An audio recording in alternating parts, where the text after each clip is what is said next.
पौराणिक कथाएं। वाराणसी की कथा। ये कथा द्वापर युग की है, जब भगवान श्री कृष्ण के सुदर्शन चक्र ने काशी को जलाकर राख कर दिया था। बाद में यह वाराणसी के नाम से प्रसिद्ध हुआ।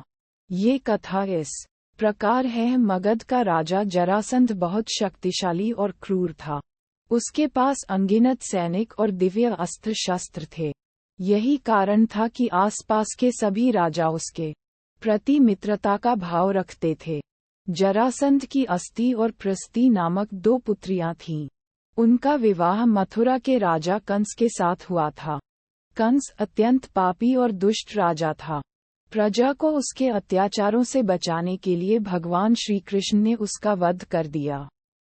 दामाद की मृत्यु की खबर सुनकर जरासंध क्रोधित हो उठा।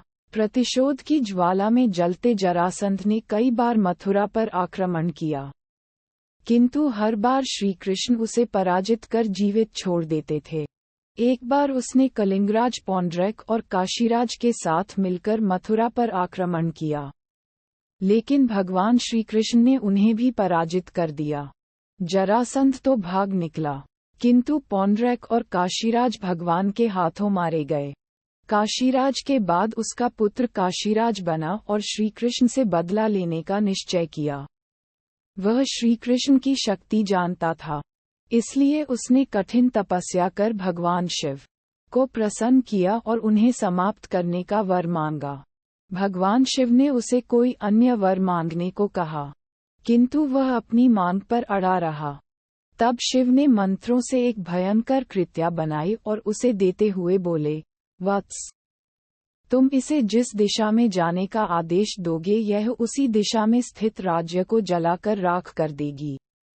लेकिन ध्यान रखना, इसका प्रयोग किसी ब्राह्मण भक्त पर मत करना, वरना इसका प्रभाव निष्फल हो जाएगा। ये कहकर भगवान शिव अंतर्धान हो गए।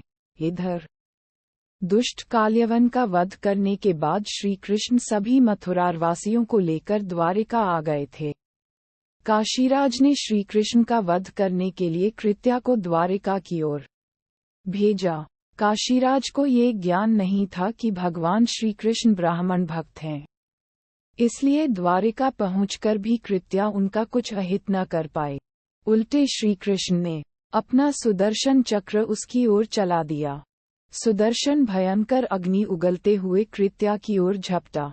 प्राण संकट में देख कृत्या भयभीत होकर काशी की ओर भागी। सुदर्शन चक्र भी उसका पीछा करने लगा। काशी पहुंचकर सुदर्शन ने कृत्या को भस्म कर दिया, किंतु फिर भी उसका क्रोध शांत नहीं हुआ और उसने काशी को भस्म कर दिया। कालांतर में वारा और असी नामक दो नदियों के मध्य यह नगर पुनः बसा। वारा और असी नदियों के मध्य बसे होने के कारण इस नगर का नाम वाराणसी पड़ गया।